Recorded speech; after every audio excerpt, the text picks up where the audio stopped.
Good evening, ladies, gentlemen, and anybody else who's kicking around, and welcome back to Brits in Bologna. We're here tonight with episode 3. I'm joined, as usual, by Mr. Ste Wright of Dudley Hill. Good evening, Steve.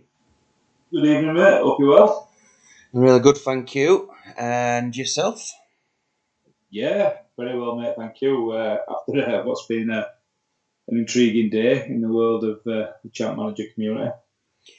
Yeah, most definitely. There's plenty gone on since our previous episode, which was last Tuesday. So plenty to discuss as we go through the night.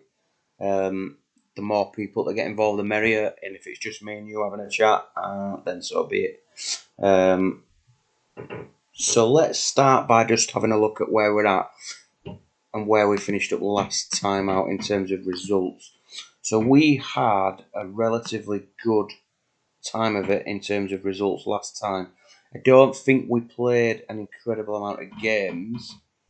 I think that we played from Juventus, which was a home game, and we lost 2-0. With Kevin Carr getting sent off down, and then after that, just before winter break, or it that? it was, we played up to the winter break.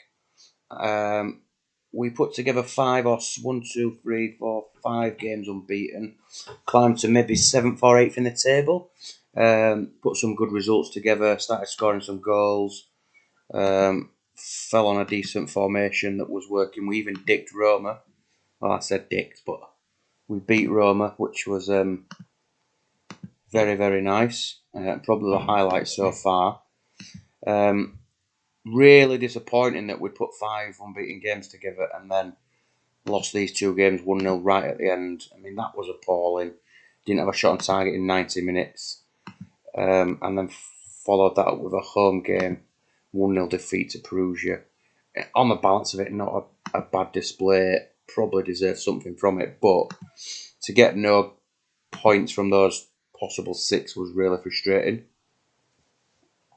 Yeah, I mean, we looked at them games like we talked about with the league.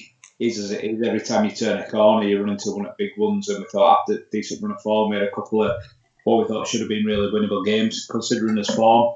Didn't really turn out that way.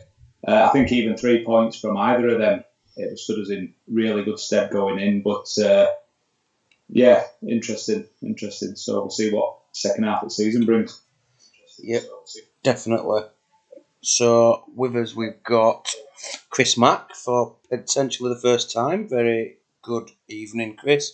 Ian Edwards, Tato, and Duggan, and whoever else is in or out at the moment. So it's great to have you guys with us. So when we finished last time, Steve, we went into the winter break, and then off stream we've played through the winter break, and we've done a little bit of business. So we sold a few players and brought some cash in. So we sold Signore, Falcone, Julio Cruz, and we were sat on a bank balance of about 6 million, which we quickly moved to reinvest in the squad, and we brought in Andrew Martin from Crystal Palace, who've been recommended by a couple of guys. We brought in Ross Johnson to bolster the defensive options. And probably the biggest signing was Chris Hope, who I've had relative success with before, versatile. And then we also got Mark Anthony, another attacking option. So pretty pleased with them additions, Steve. Yeah, I think Chris Hope, especially because we've been playing narrow, I think he adds to that defensive midfield area. I think definitely Ross Johnson were on back of one of Tato's recommendations, which it is a place where we're probably the lightest in the whole squad. I mean, even looking at him, even after bringing him in as options at centre half, are not the best in the world, are they? But I think going forward, I think we're defensive midfield up, and the results we've had, I think we've got a chance of finishing reasonably well. Yeah, I agree. I agree. So first up tonight, we've got Brescia at home, Atlanta away, who I think are top, doing quite well. Yeah, they're doing really well. They've only conceded 8 goals, 8 points clear. So they are on an impressive run. Chievo and Lazio. Like we've alluded to before, every few games you're always playing a big team, a difficult game in Serie A. But so be it. So what we'll do is we'll get straight into it, and then as the night goes on, we can discuss numerous other topics. So Steve, you take control of this lineup. I mean, I'll just give you a brief look at how we finished up last time. I mean, I think we were pretty much unchanged for quite a number of games. Obviously, we've got the new guys to come in as well. Yeah, look at that. It's that defensive midfield where conundrum is. How did Duff and Finnan go last time out? So Duff's been doing okay. I'll be honest, I'm not struck at Finnan in a narrow. Who? I mean, he's done okay. 7s.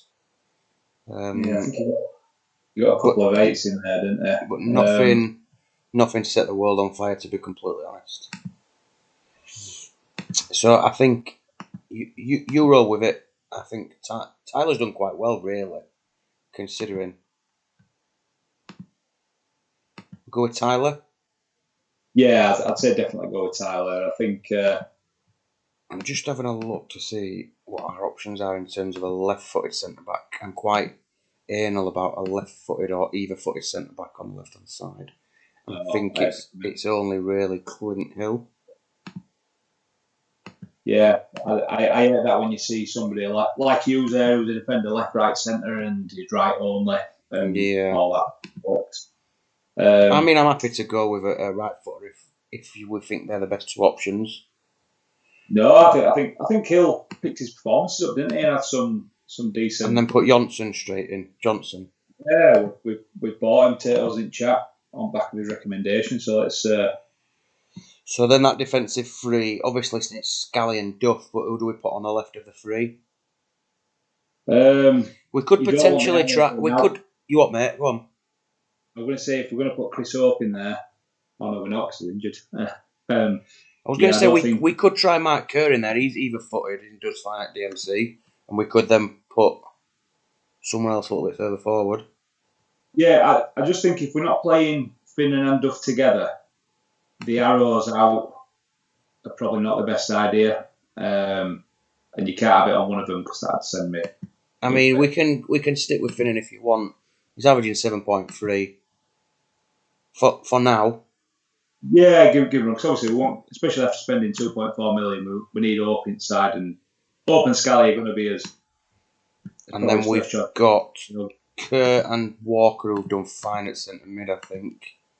Yeah. Not really need to change that. And then we've bolstered our attacking options quite a fair bit. Yeah, looking at that. I think Somerville's been pretty poor, hasn't he? So let's fuck him off. Yeah. So I'd definitely say Collins. I'd be tempted to throw Andy Martin in on right hand side first game, just give him a go, and then you take a pick between Samba and Carl. Carl's been scoring his goals near enough, haven't they? So Samba's either-footed, so it's Samba for me. I picked up a bit towards the back end, didn't they? Them 3 have come pretty recently for him. How let's have a look here. Keeper, happy? Yeah. So a couple of new boys in, home game. Let's crack on, and we'll go from there.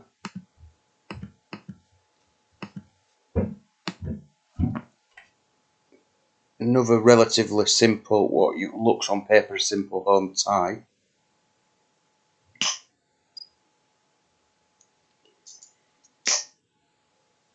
Quiet first half. I mean, it looks like we've created a fair amount, but Samba and Martin have just not clicked up there. Not really a great deal to go on, but we can roll with it if you want, Steve. Yeah, I mean, I would if Kyle had ended up on bench, I might have looked at him. But yeah, it's Kyle weird. for Martin. Yeah, I would. Yeah. And see if we can get over the line. Trying. We are trying. But we've come up short again. That's fucking shit, that, man. Them last 3 games have really screwed us right over.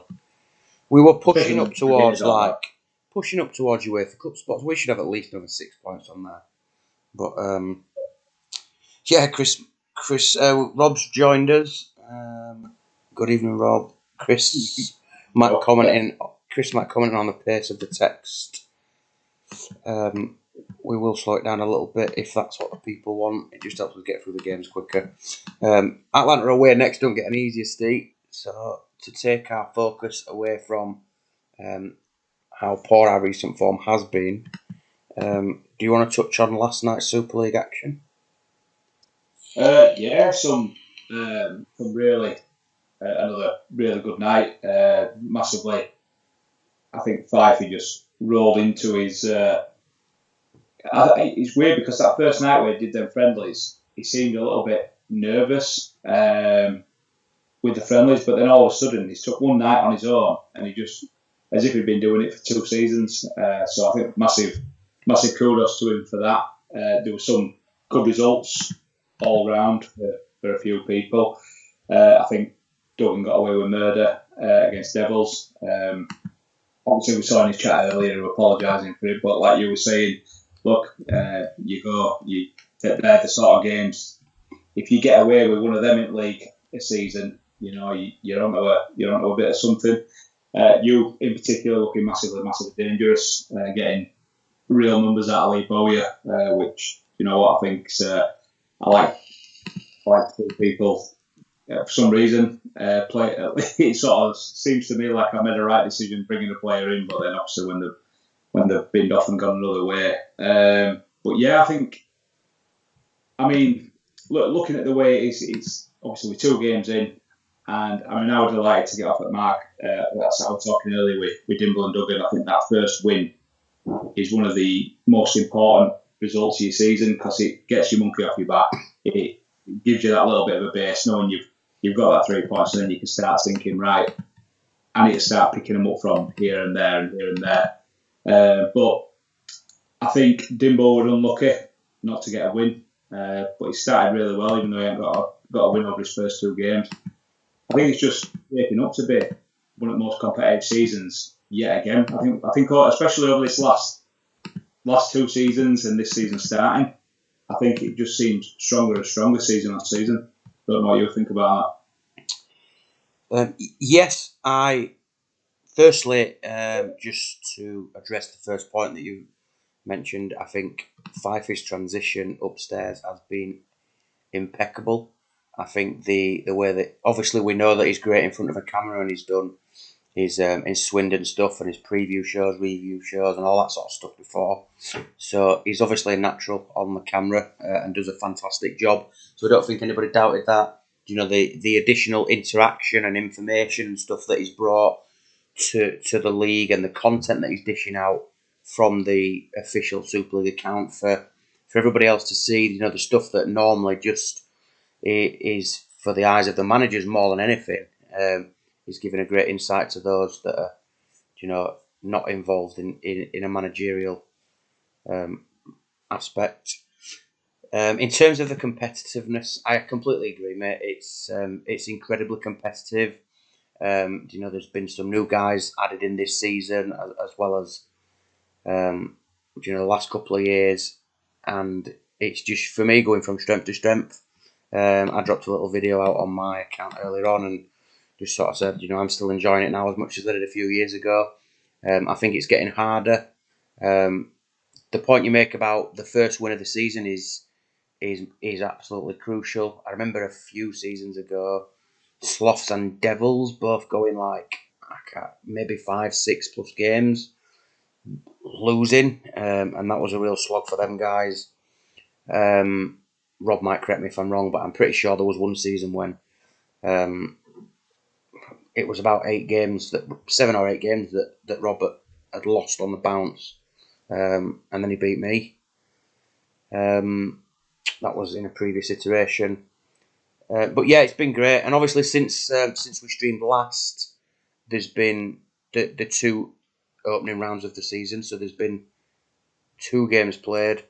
So yeah, in terms of what you've seen in the first couple of games, Steve, have you changed your mind or your thoughts on some of the stuff we discussed last time in terms of who looks dangerous, who's done good business, who's going to be contenders, who's going to struggle? Or is it a little bit early for that? No, I'd say not really. Jens, I backed Jens to be back up there. A solid start with 4 points out of 2. Obviously I backed you to be up there, knowing the players that you have coming in, and obviously what you've done with previous clubs as well, a little bit of a no-brainer. I think that result for Mac first week out were massive for him as well, because I know the rivalry between him and Greavesy gets a little bit underbubbled in the public eye of, I'd say, the Twitterverse, but we all know it's Mac will take more out of that result than probably most of his results in a normal season over the last couple of years. Obviously, Burn looking massively strong, as they were. A little bit of strengthening as well. Obviously, you can't read out into where that Devils have started, because they've got a couple of really big players to come back. Again, I fancied Dragons to maybe drop out of that little bubble that they had. Not just because the lads that are left. I just felt when you looked at the average ratings end of season, there were nobody on that first page of being up there ratings wise. It just shows you what they were doing as a team, and maybe that little bit of a change of formation isn't suiting what they've got at the minute. But they have to fit in. They brought in 3 good strikers, so they're having to fit in playing like that. For ourselves, I'd like to think we can be a bit more consistent through the season. Anything better than 12th is a bit of progression this time. Obviously going off the first season, but like I said before, we lost less games last season and finished a place lower, which again is testimony to quality of the league. So for me personally, I'd still stick with what I were putting out as a top 6 at this present minute in time. Probably bar me. Obviously, if you're not backing yourself, you know what's point in even being at the league or doing your transfers, etc. But it's still at this minute making for one of the best seasons ever. Yeah, I couldn't agree more, mate. So just obviously while you've been giving us some Superleague insight, we've just lost away at Atlanta. I've switched it up a little by moving the wider of the DMCs to wing backs, but we were away at Atlanta, who are storming the league at the minute. So our poor form does continue, and we've slid back down to just a couple of places above the relegation. So I think probably European football is a little bit overambitious now, but we'll just keep trying some different stuff and go from there. Let's just have a look at what the guys are saying in the chat. Chris Mack is said that personally he is enjoying it more than he ever has, and he's previously sort of questioned whether it might be his last season, but actually see himself going on for a few more seasons now because the vibe's really good. Ian Edwards completely agreeing with him. Rob confirming that the season I was alluding to, they didn't win in 10 games from the start, and like you said, Steve, once you get into that losing momentum, it is really, really tough. And I think Hodgie, the season before that, I think Hodgie went maybe 11 games without winning with Ardsley, and then the following season sort of went on a ridiculous winning run and set the Super League record for consecutive wins. So, once you get on a roll, whether it be good or bad, it's quite hard to stop.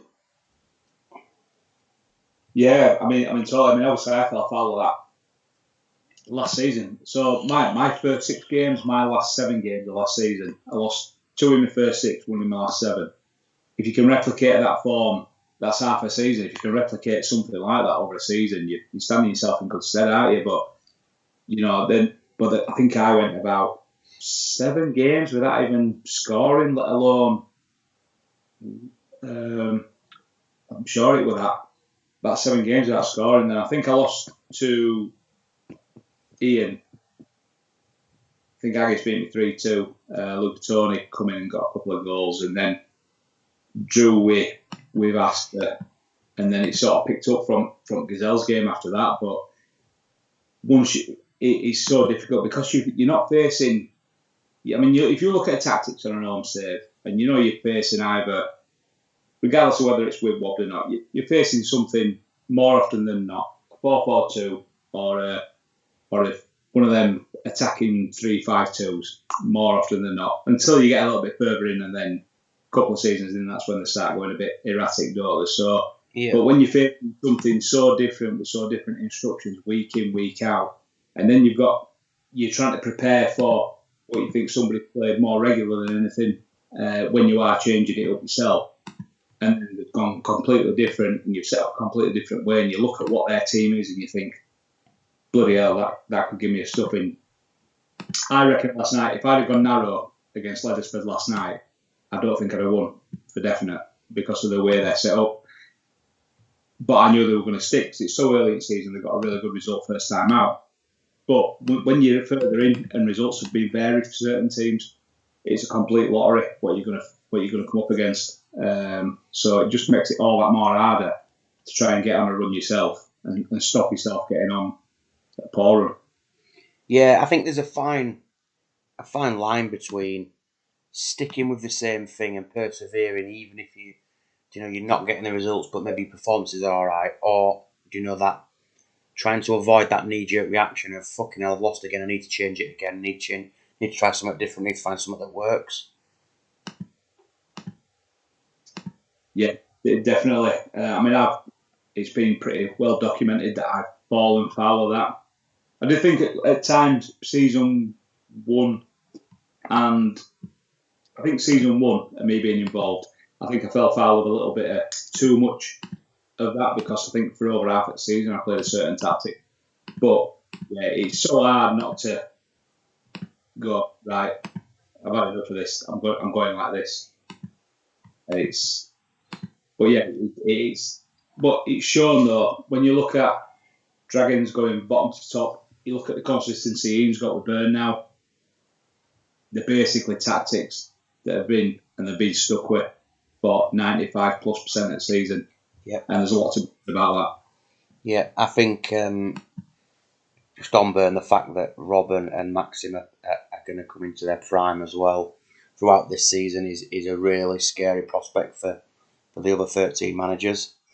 Just going back to some of the chat, Chris Mack says Burn, Bostock and Hulls look sewn up for the top 3. I mean, I think impressive starts from all 3. I think to put them as shoo-ins after 2 games is potentially a little bit premature, but I would agree that they do look good.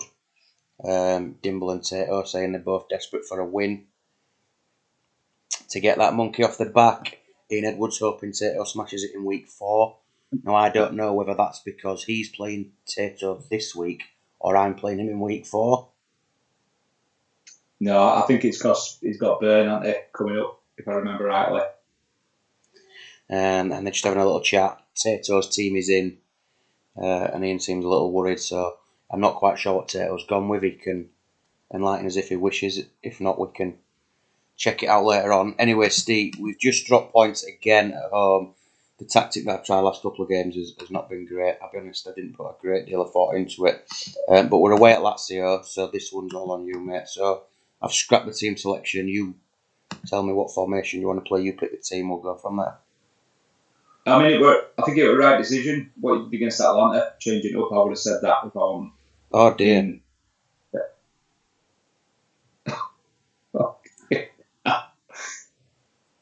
Well. Oh my goodness me. Fucking hell. This is the second time that I've been sacked on a stream that I've had high hopes for, that was looking at potentially running on for 2 and 3 and 4 seasons. So what we'll do is, guys, we'll now just call this a Champ Manager Super League Season 9, Game Week 2 review show. And we will sit and discuss Super League. Oh, man. Little disappointing that, if we're honest. Episode 3, I'm pretty sure we went a little bit deeper with Tato and I in our Africa journey. But this picking players from one continent or one area and playing the same in Serie A, it just doesn't look like the way forward. So we might have to think about something else for next time. Anyway, let's talk about Chris Mack's rivalry that he has got brewing with Mr. Greaves. He's dropped in the comments that they've been exchanging a few words and there is a rivalry brewing. Yeah, well, I know they talk a lot. I talk to Greaves after every game week because I know he's up at Cracker Dawn to go to work. I always wake up to a message from him in the morning about my game, and then we have a bit of a chat. And I know him and Mac are more than similar. But I think it's more just the way that Mac's got a way of getting results, and somebody's come in who has got his own way of getting results. It's a little bit out of the box compared to what a lot of the managers are like as well. So I think that rivalry, once we found out that Greavesy were that sort of manager, I think that were always I think that's it. That's a good effort, is that, by the way. But I always think that sort of rivalry were ready there to brew once we start.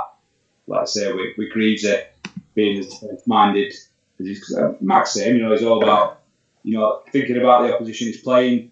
I think he thinks more than probably most, worrying about other teams than himself, and then sets certain things up in place for their players that he's going to be playing against. So, but with Greaves being a complete shithouse himself, it's sort of a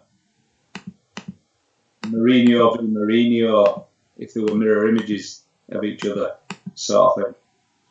Yeah, Max says that they both consider themselves very tactically astute. I think they definitely do put an awful lot of time and thought into their tactics, the team selection, probably playing instructions game by game.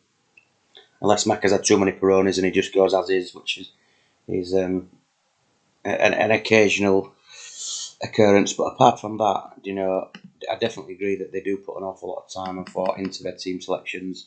I think in terms of what they've done this season, Macca's business has been good. I think Nedved definitely gives him another dimension going forward.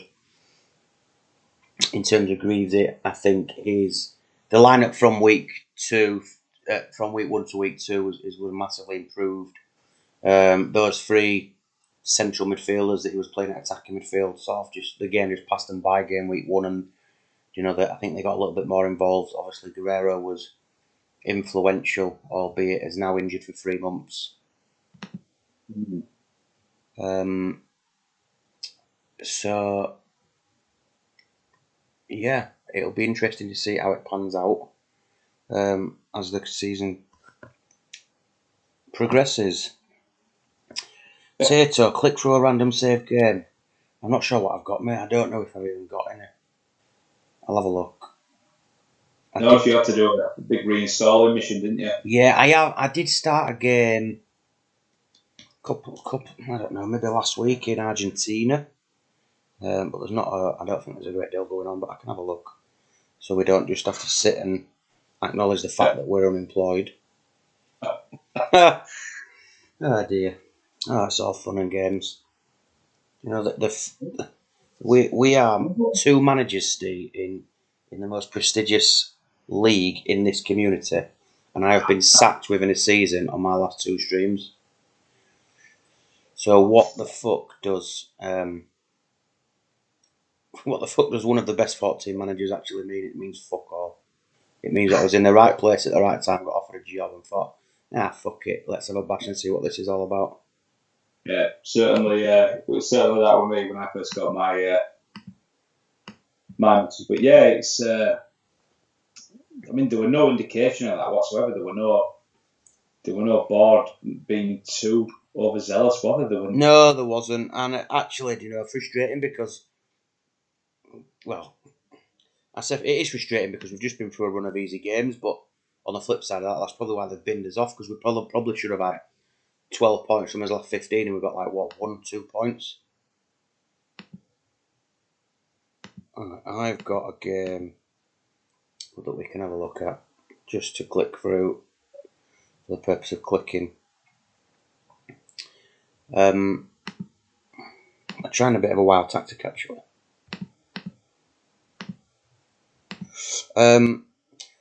So yeah, really interesting. What about the guys who have struggled from the off then, Steve? A word on Tato's, Astor, Ian, Haggis. Both will be desperate to get off the mark sooner rather than later. Yeah, I mean, I don't think that tactic helped Tato week one. But again, I can totally see why he's done it when he said he hadn't had numbers or had anything from a player in a certain position. So why not try a little bit of something? It's totally understandable. But did it just leave a couple of gaps where others would have normally been with a more conformative formation? But look, he's built a squad good enough. Obviously, Ray got his goal week one as well, and obviously I know he beat Duggan to the signing of him. And obviously, I know he's a massive fan of him. Full stop. But again, it's just around the corner, isn't it? You know, we talk about competitiveness at league, and then if you look at Ian, genuinely, I just don't think he quite knows. He knows what his best 11 is, but he doesn't know what to put them into to get the best out of them, which is a very difficult situation to be in. I mean, we've only got to look at what Dimble's had at Riquelme these last two games to show that he was trying to shoehorn Riquelme into his team from where he was and didn't play that well when he was playing. Yeah, again, I agree. I just thought this week coming, I know you commented on it on Twitter about he's putting his best two players that are defensive midfielders in centre midfield. I've never ever seen Vieira playing in centre midfield. I've never seen anybody do it or say about it, so I'm not going to comment on that at all. But Mendieta's more than capable of playing there. Obviously, his stats lean towards being a more attacking player, but he does get numbers out of that defensive midfield spot. So, but yeah, again, I think I mentioned it earlier. I sort of dropped a reply into his team selection. I genuinely think that he's done it to try and counter the threat of Bowyer, who's obviously started well, dominated the first two games that he's played. So, that leaves Fernando Mera at DMC, which, pleases me. Because I don't think Vieira and Mendieta will be that much of a threat. As much of a threat going forward as there will be defensively. The fact that Ndiaye and Decourt started so strong, as well as Bowyer actually, the defensive work he's done in the first couple of games, as well as his attacking contributions have been very good. So that just frees up a little bit of space for my attackers in Collins, Jackson, and Elka. Once we can get in behind his midfield, I think if we can play the game in their final third, then I think we'll create a lot of chances. I mean, Mera is not somebody I were overly aware of, in fairness. It's funny still seeing players that are, in this save. I've looked at him, after seeing Ian sign him, I looked at him third season in on a save, and his stats were very, very good. And it's good that he's still learning, he's still finding players now from all these years on. But Yeah, I understand as well with Vieira because he's not had the best numbers out of Vieira, full stop. But like I say, Bowie's just been an absolute machine these last 2 games, so you can understand him trying to negate him. It seems to me like it might be a bit of a smash and grab type thing, but the positive thing is for me, and it shows because obviously people can get a little bit, disheartened, but it shows that he's still massively thinking about it, putting them 2 in there to try and get out Bowyer and try and get ourselves on a front foot and distribute it to his AMs. So, and I know it's obviously his little love-hate relationship between yourself. Pride's there for him as well, so I'm sure he'll have thought about this game more than any other he has since he last played you. Yeah, I'm just looking at a couple of the comments. Obviously, the guys are still laughing at the fact that we got sacked. I don't know if anybody's got the West Ham game on in the background, but Mikel Antonio's just turned into Prime Lukaku and scored a great goal, back to goal, shrugged the defender off and smashed it in. Maka says that he'd take Riquelme, and then Dimbles replied saying he'd take Veron, so I don't know whether that's something that they get jiggy with in the next transfer window. But I did try for Riquelme, and there were a point where something might have happened with him. For me, the only way to get decent numbers out of him properly, I don't like him in AMC. It's doing what Dimble is doing with him, whether he's that awkward arrow into an AMC or right of 3 or wherever. I think he's best centrally with an arrow on. And I think most AMCs that are not forward centres. If they're just like an AMC, I always think that they play a little bit better centrally with an arrow. But he's getting really good numbers out of him, which shows. Obviously, I think Ryan said while we were on that chat the other night, his stats are looking brilliant as well. So it's unsurprising if you get him clicking right, he's going to produce some sort of numbers. Yeah, we've got Tarek who's joined in the chat. So welcome. I've not noticed you kicking around before. So if you're a new viewer, apologies that you're not seeing the content that you've joined to see. I'm sure that at some point in the future, one or two or some of us may well fire up something new. But we did get fired after a poor run of results that we should have taken more points from. So we're now currently just chatting through the Champman 102 Super League that has kicked off this week. I've actually got the comments up now, so if you want to comment, Eric, are you the lad that watches all Aston Square's streams? His name looks familiar. I jump on if normally if Aston Square, I know who he is. Very good. So yeah, apologies that you're not seeing the content that you're trying to see, but we will still chat some shit about Champ Manager nonetheless for a short while. Mac is saying that Veron is absolutely untouchable, and in the next game the entire team is built around him. I personally think that he needs to play centre midfield. He needs to be in the middle of the park, dominating, getting on the ball, creating chances. I think that he's not as influential when you play him attacking midfield. In my opinion. Isn't it crazy though? You're looking at this quick anyway. I know it's just going off a sec, but you're looking at Uruguayan players that are classed as foreign in Argentina. Mm-hmm. A bit. Yeah, I've found quite a few Uruguayan players that are cheap and young that I'm intrigued to try whilst they've been on this save. But obviously there's the foreign aspect of it, which means I've not been able to sign them all, and the fact that the team are absolutely no cash. But yeah, the Penarol, where Carlos Jacks, obviously one of my big favourites, is from, have some very decent looking cheap Uruguayans. I started a South American save actually just to see if I could find any guys who may well be available for an out-of-the-league Superleague transfer.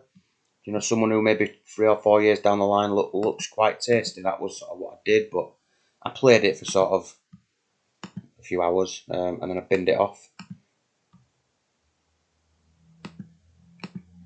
So yeah, that's the reason for the save more than anything else. Interesting to see if anyone in the chat has got outside of the league transfers left. If anybody's eyeing anything up, Michael Antonio's just scored another great goal.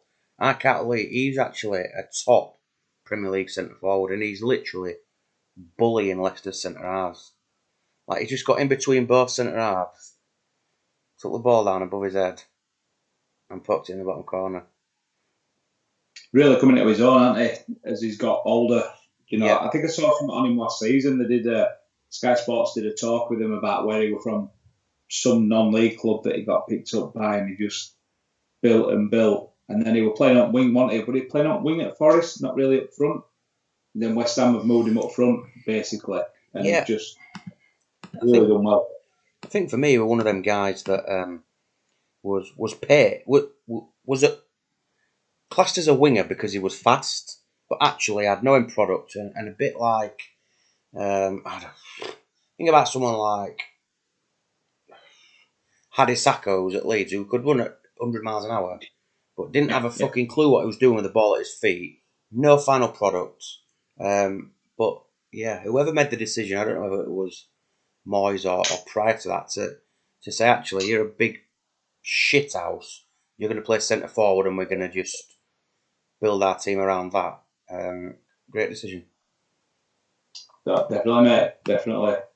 I agree with less said about Hadisako there. But he bought in, though, didn't he? I'll tell you what, I'm looking forward to tomorrow night. Is first time I'm going to be at Ellen Road since we got promoted.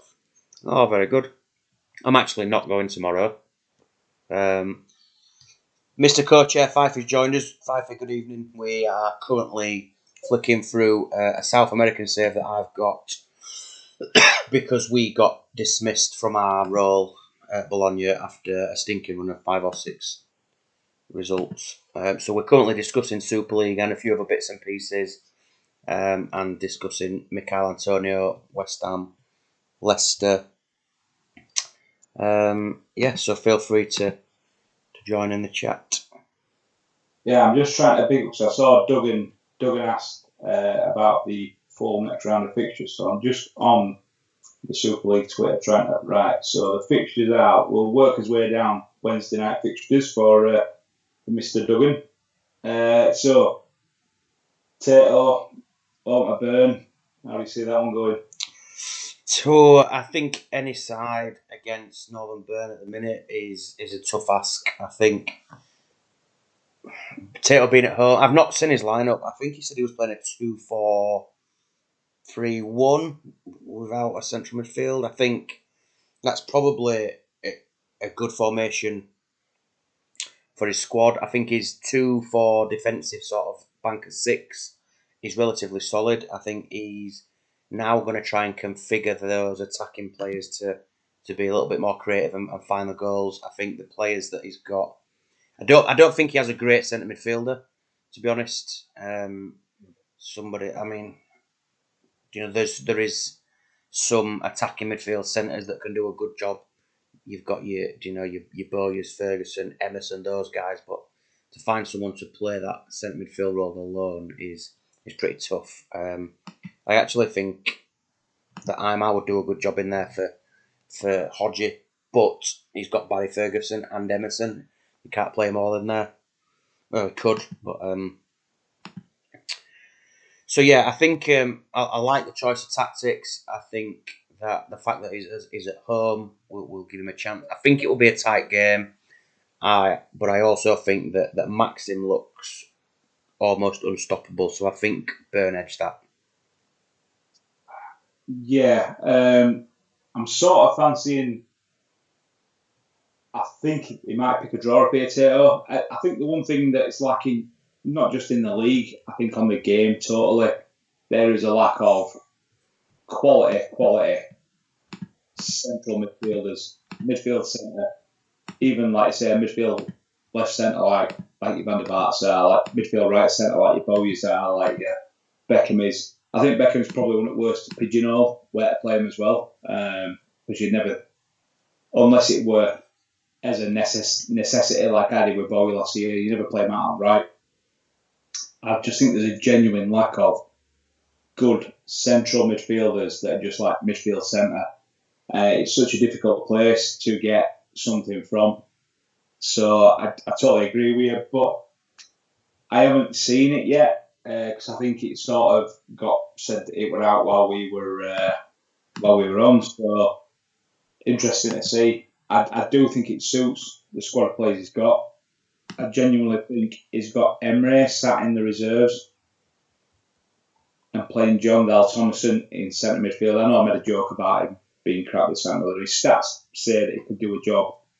I don't think it's a joke, Steve. I think John Dal Thomason is crap. I agree that Emre is potentially an option and definitely a better option than Thomason.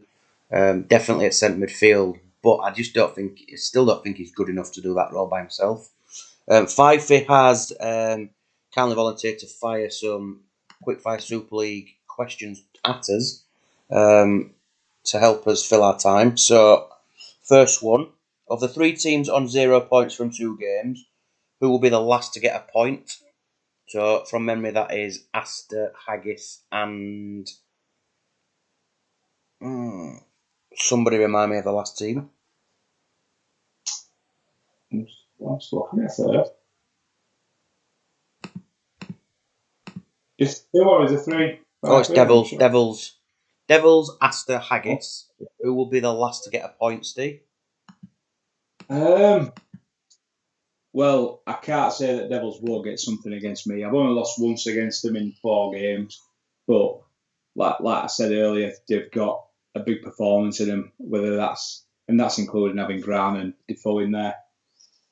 I've just said I think Aster will get a point. So I genuinely think there could be 1 on no points after this game week, and it's more than likely, as much as it pains me, because I were a Haggis ultra before I joined the league. I think it may well be Haggis, personally. Okay, I would be inclined to agree. Haggis will not get anything Wednesday. I think we beat them. I think Devils will win at home against Dudley. And Aster, I mean, it is tough. I really want Tato to do well. I know how much time he's putting into it. I don't see that he beats Byrne. So I'm not sure what round 4 fixtures look like for Haggis and Aster, but I think it'd be between them two. So let's just back to the chat. Tarek, is it possible for you guys to add links to streams for this Super League in your descriptions in your YouTube streams? Yeah, I will add. I'll add a link to the Super League YouTube channel in the comments after this. Most definitely. So, Steve, next question from Fifey. Of the 4 unbeaten teams, who will remain unbeaten longest? So, from memory, that is Byrne, Bostock, Gazelles, and who else is unbeaten? Can't think. Hull Vikings. Churchtown are unbeaten, aren't they? 2 draws as well. Who? Churchtown. Ah, okay, yeah. 2 draws.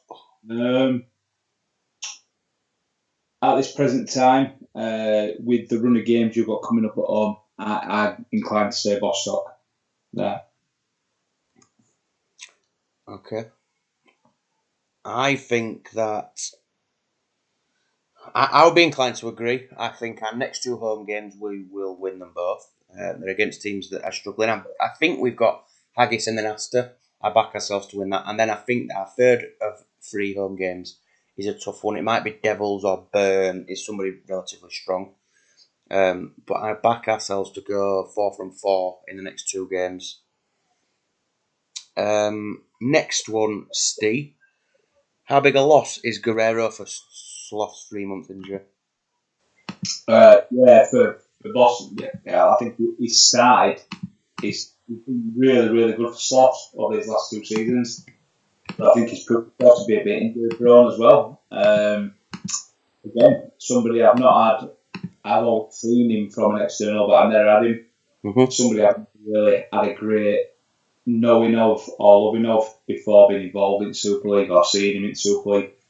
I think he genuinely started the first 2 games on fire, and the fact that he outshone whatever you want to call them, 6 merchants or myths, whatever you, I think he's been critical to the way that, especially last night, he was critical to everything that went down for Locomotive last night.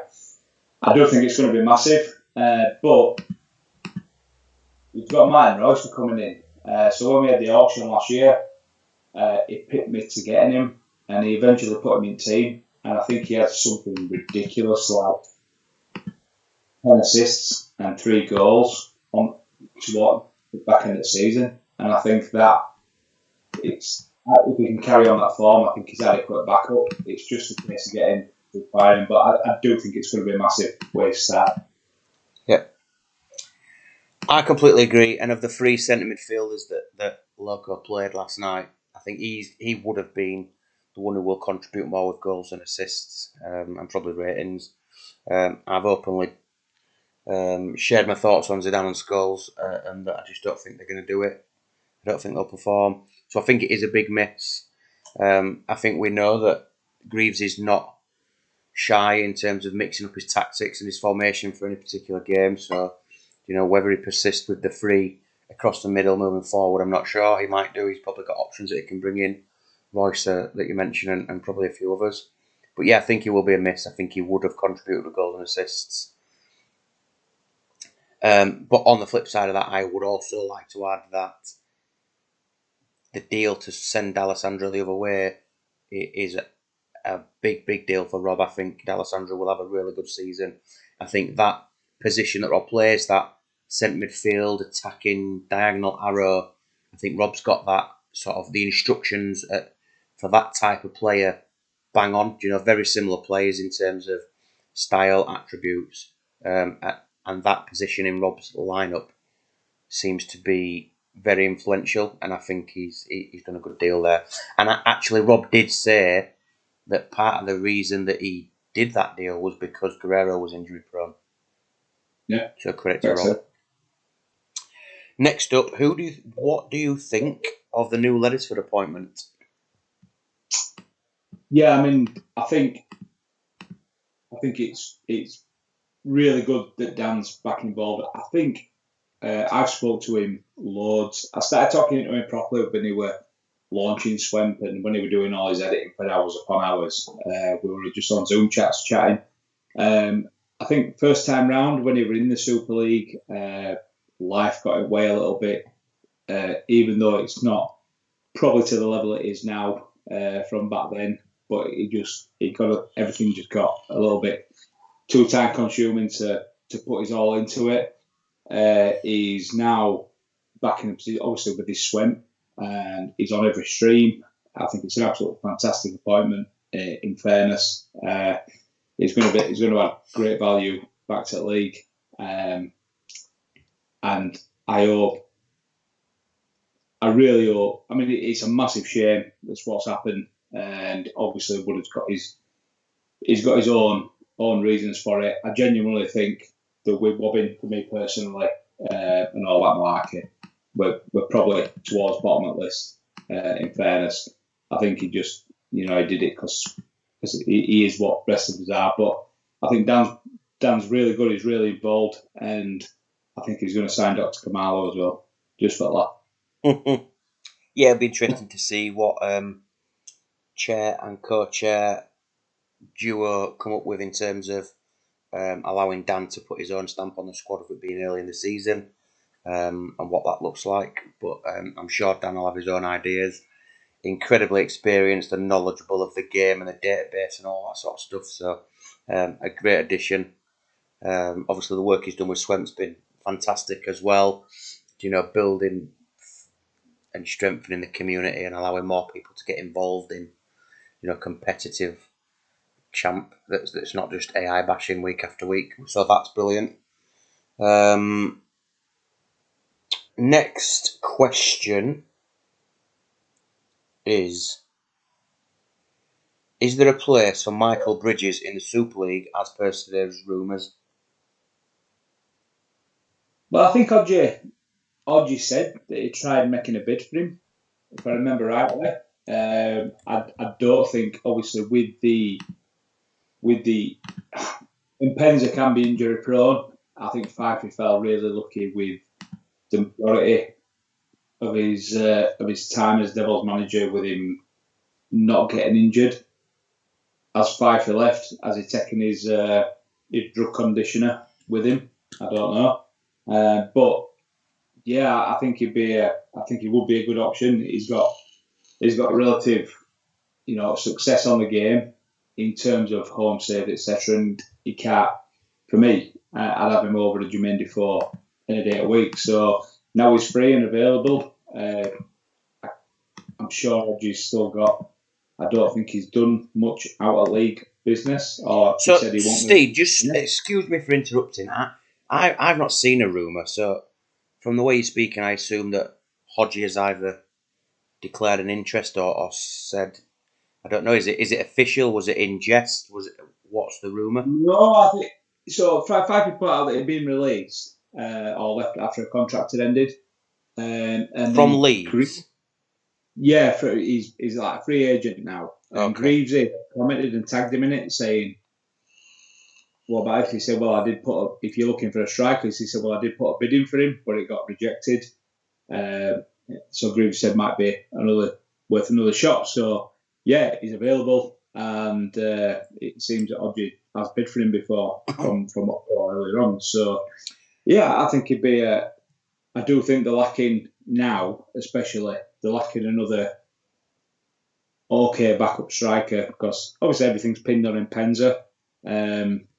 Letting Montella go, to get Amar in the way he's going to play. I think obviously it's sensible, because I don't quite think. I think that was the area that Fifey struggled with a little bit, with just getting the AM properly clicking. And after the season Amar's had for Locomotive, you can understand why he's gone for him. But again, like you said not so long back, that was from him playing in MC with an arrow up. So I think it might be a good option for him to go with. I do think they need another striker that's probably capable, as has proved. I say as has proved. We've had 2 games in Defoe and scored, but I think if you get 10 goals out of a striker, I don't know what you think, you get 10 goals out of a striker over a season in the Super League, I think you're onto something all right. I agree. I agree in terms of 10 goals. Get a striker 10 goals, then great, especially if you're getting contributions from elsewhere. I'm not convinced that Bridges is the answer to bring him to get 10 goals, in my opinion, especially if, whilst Penza's not fit, Hodgie's going to invest in Defoe. I just think it would be a waste of Defoe development to bring in Bridges, who I don't think is probably any better. My opinion. I'm just getting told off by the chairman for not checking the official Twitter feed for all the gossip and rumours and news. I have been Mr. Interaction, but that one must have just slipped through the net, unfortunately. Which leads me on to Fifey's next question nicely. How are you enjoying the new interactive Super League? Yeah, I mean, we've never seen it before, have we? With posting of players' injuries and boards not being overly. It was a point I was going to make earlier, but I sort of went off. I think what it might do is, obviously this community is like a really big community. So if the Super League Twitter feed is feeding things in that a board is unhappy with a certain manager or things like that, I mean, obviously we all know the protocol of what would happen if it comes to that sort of point, as we found out. Unless a manager wants to walk away, they will remain in place. But that sort of thing might prick up extra external interest in terms of getting somebody, oh, well, do you know what? I've been around this a while. I've been watching everything that goes on in the community. It seems everybody talks about Super League. Oh, somebody might be teetering a bit. Let's start watching. Let's start getting involved. So it might bring a couple of extra watchers in and getting more involved. Like Swan has. I know he's obviously said that he doesn't really want a job, but I think he'd probably be worthy next time a job's up of even asking at least. But it might bring a couple of extra people in thinking, you know what, somebody's teetering here. I might get a chance at this. Yeah, I think all the different bits of content that are all molding together is making for a great package. That even the focus on the reserve teams, the league tables, the player performances, who's doing well in the reserves, do they deserve a chance in the first team? And then you've got Statman Swan, who's doing a great job of throwing all sorts of ridiculous numbers at us, and the amount of analysis he must do to get these numbers for our benefit, really, it is incredible. You've got the what was I going to come on to? Oh, obviously there's the increased interaction from the official league account now with the board messages, the player news, the injuries, the transfer rumours, and all that sort of stuff. So it's all coming together and making an absolutely fantastic product. So long may that continue. Yeah, I've just seen Fife is nailing me down on his talk of his AMCs, where he constantly played at least 2 AMCs about Kewell being a beast, and I get what he's saying. But he didn't get great numbers out of his other. He's talking about Mido being a beast in playoffs, which he very much was, but he didn't play for the rest of the season. So I think that's everybody can have an Indian summer car. Agreed. So next up from Fife, in between the calls for respect to his players and Super League champions, there is a suggestion that there may be a loan window within the Super League this season. Can you see Mr. and Mrs. Chair making that work? Yeah, I think it definitely can. I think there needs to be a limit on things. You can maybe loan. I don't know. It's the lengths of loans. Whereas this is where the updating and everybody keeping an eye on reserve games going. And obviously, I know I'm updating the league, but I added in the amount of matches and the goals and the teams as well, in case a loan window comes. So I think if there's going to be a loan between 2 teams, I think you can only loan. I think for me personally, you can only loan from 1 team per season. So there's no, like has been said, as I've been alluded to, because I get on with Dimble and I know Dimble right well, just because I sold Carlos, there's some skullduggery going on. Do you know what I mean? Mm-hmm. So I think loan from 1 club per season, and then it's where do you go with the limit of loans? And if you're loaning somebody in, you're loaning them in to play them, so they have to be in your 24. Yeah, I quite like the idea. I know it's been discussed lightly on a couple of chat shows and stuff before. I think a couple of things for me. Firstly, if you're going to loan somebody, it has to be of benefit to both clubs. So it has to be that obviously it's a player that the loaning club want developing. But on the flip side of that, it has to be someone who's going to add some value to the team that they're joining. There's no point in loaning a reserve striker at 18 years old to somebody else to sit in their reserves. But if it's someone who's going to make their match day 15, potentially contribute from the bench or even push for a starting place, then I think it's a great thing. I think there needs to be some sort of clause in there that if you loan somebody and, I don't know, for 5 consecutive weeks they don't play or they don't make the match day squad, then there's the option to recall.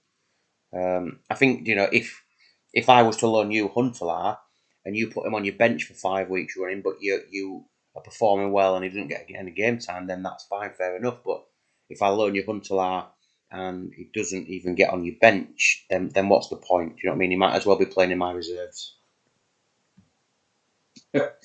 No, I agree. And Star 2D2 just jumped in. You said, "Hi, gents, going to have to catch up later. I hope it goes well." Ship sorts failed already. But you know what? Mac has made a point there. He's made a point that I were absolutely. Honestly, I genuinely what I was sat in front of the champ earlier, thinking about this, where Maka was saying managers in the queue or assistants to manage reserves. It completely depends for me. I was trying to wrap my head around what would they do with it, but I think there's a little bit of legs in it. I think looking at the engagement from Swemp, you'd have more than enough people that come forward to take over 14 reserves. Obviously, who would be in them reserves and who got brought in and out would, be in control of the main manager. But then maybe the reserve manager say, look, this player hasn't played for you for, God knows, hasn't been on your bench. Would you mind dropping him to give me a bit of leverage against somebody else? I definitely think there's legs in that. And I honestly, I was really screwing my head over how it could work earlier. I think the first thing that comes to my mind is that this iteration, the last 2 and a bit seasons, is the first time we've had reserve squads. The first and primary thing that I would think, I think it's a fantastic idea in terms of involving more people and involving more players and all that sort of stuff. But it's the admin and the work that goes into the guys having to play an extra 26 round of games.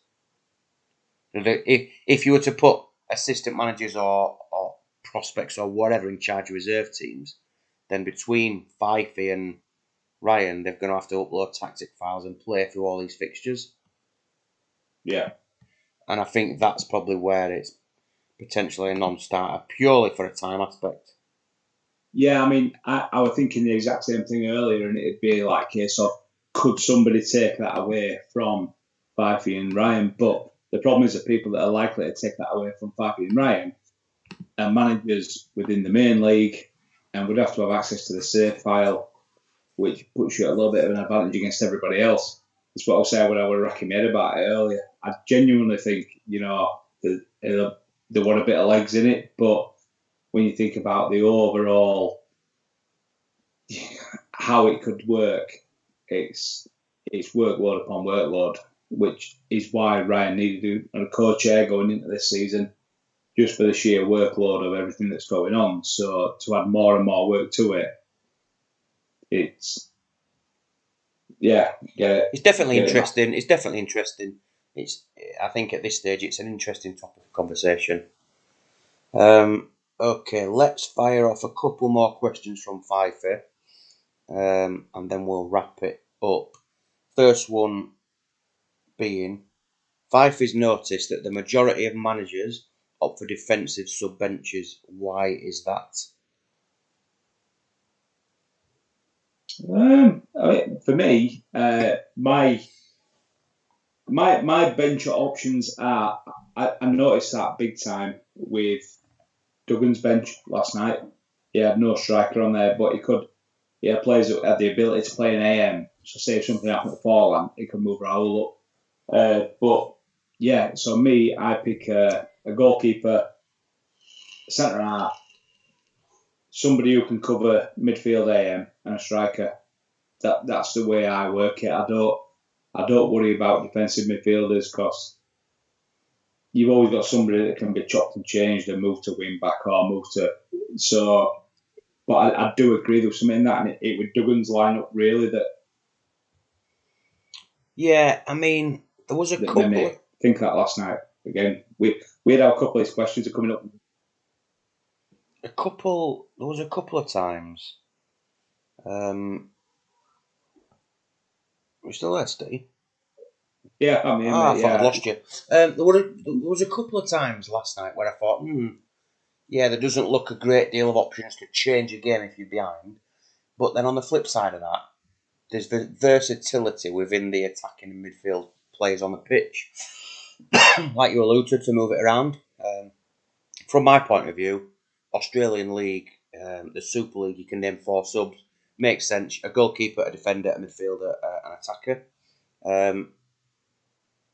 My personal preference is that I would like to have 2 people who can come on and change a game. And I'm lucky in the fact that I've got versatility within my defensive players. So, for example, if I have John Welsh on my bench, he covers my defence, he covers all my defensive midfield and even central midfield. So that frees up 2 spaces for attacking players. No, I totally agree, mate. That's the way I think about it. You want people more of the midfield forward to come on. And I mean, start of last season, when I was doing well, I was getting really good results out of bringing somebody on at half time, which is why I continued doing it throughout the season. I think best bits I got out of Amoroso were coming off the bench. Viduka come off the bench a couple of times and scored winners, equalisers. So it's one of them. But yeah, to go settle with the fact of not worrying about moving somebody else if somebody else gets injured. I get it, but yeah, I like to know there's at least a couple of attacking players. But Mac has said there, Steve, you run the league, which I would quite gladly do. There would have to be a way, which I think it happens, but again, it'd still be more work for Pifey and Ryan. I'd gladly do a reserve league once a week show, no problem. I think the thing with that is though that for that to work, you would have to. All 14 managers would have to take control of their reserve teams, and I just think it's a massive addition. I don't know. I guess it's a good topic to discuss. Something for Fife and Ryan to maybe take away and have a chat about.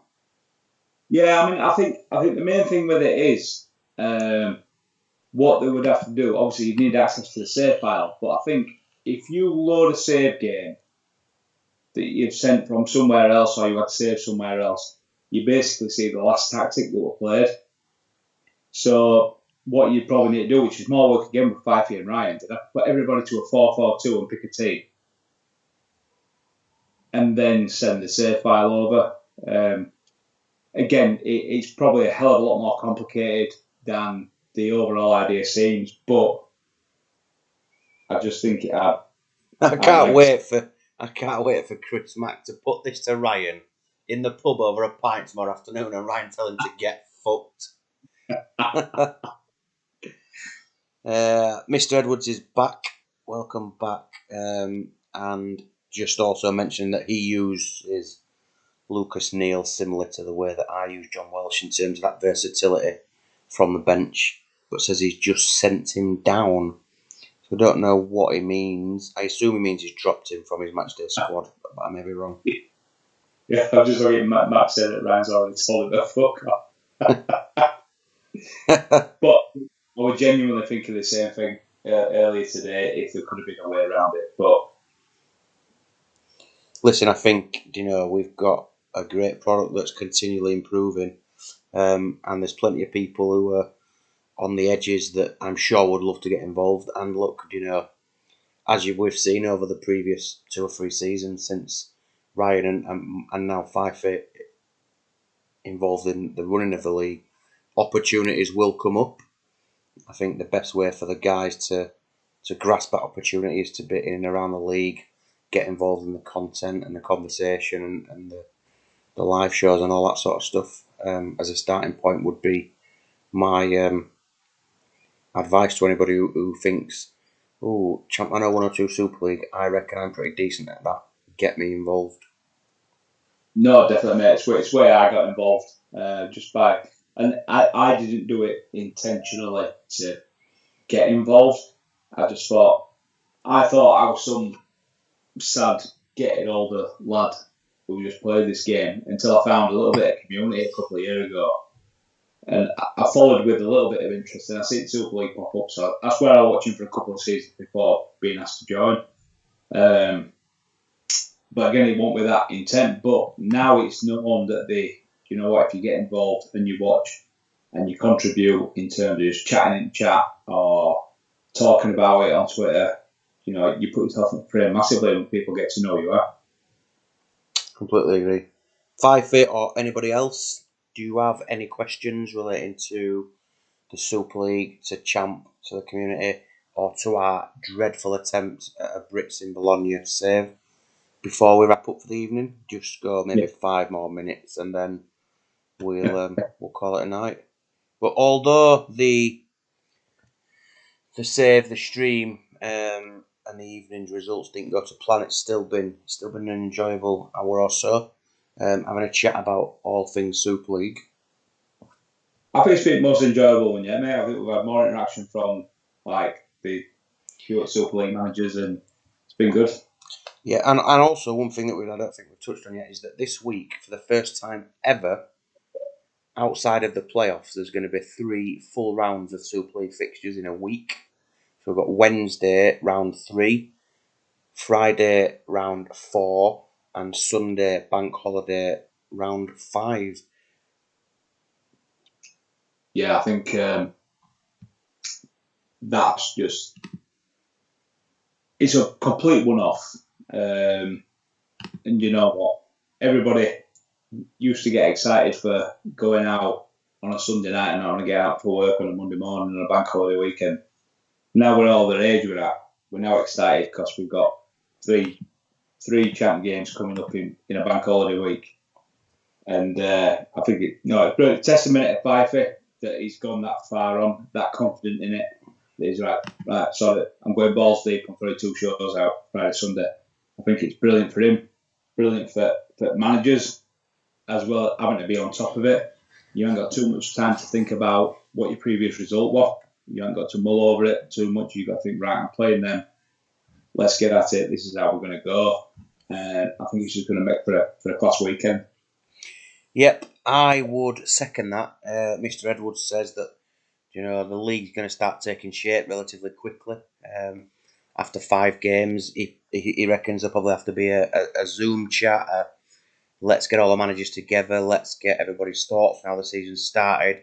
You then also get the opportunity to switch players down from your first team squad and swap with your reserves. So it'll be interesting to see who's doing well in the reserves, who gets dropped and tossed to the scrap heap, if you like, early on.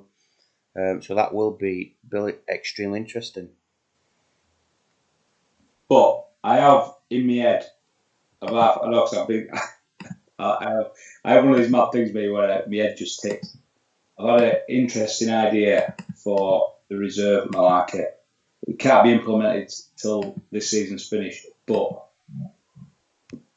I'll talk to Spikey and Ryan about it and see what they think. Are you just going to leave us all hanging? Huh? Just going to leave us all hanging on that then? No, right. Basically, it'd need to have the state file with no tactics or anything. Start of the season. It needs to be at the start of the season before any games are played and any managers submitted tactics. So you could just run it as a separate save file. Is that what you mean? Yeah, and then but I'd have to play the Super League games between. Maybe just get everybody a 4-4-2 and just run it through, or holiday everybody, play these tactics, but then every 5 games move between the players that want to come down. I don't think it'd take that much effort to do, but again, it'd have to be. I think the risk is. I mean, I think it's a great idea, and it's great that a great suggestion from Mac, and the fact that as soon as he said it, Fife is pinned, and the enthusiasm just from the last 30 minutes to get it going is fantastic. I think primarily though the safety, if you like, of the save file and making sure that maintains as strong as possible for 4 or 5 seasons, as sort of was the plan, will always be the priority. It wouldn't affect the original save file though. I'd get a copy of it at the start of the season, So no reserve managers are added, no nothing. And then I add managers in. So the original file would not be touched whatsoever. Anyway, it's something to ponder, something to It discuss. is. It is. We've probably got 11, 12, or 12 weeks or something before it could be implemented, but something to ponder. It is. Right, Steve, on that note, I'm going to call it a night. Apologies to all the viewers who were joining us to see our upturn in form and our new signings and Bologna kick on to the heights of Serie A top half and whatever. It's been a bit of a shit show, if I'm completely honest, but it's been great to have a chat about the opening 2 rounds of the Super League. Long may it continue. 3 shows coming up this week. Be sure to check it out. And I'm sure that somebody, whether it be me or Steve or somebody completely different, will come up with another idea for a stream in due course. So have a great evening, and we'll catch you on Wednesday. I'm playing Haggis, and you are playing away at Devils. They're due to give somebody a right Lubbock. So let's hope it's not. So good luck against Devils. Good luck to all the rest of the managers in their fixtures. Have a great week, and we'll catch you soon. Cheers. Cheers, lads.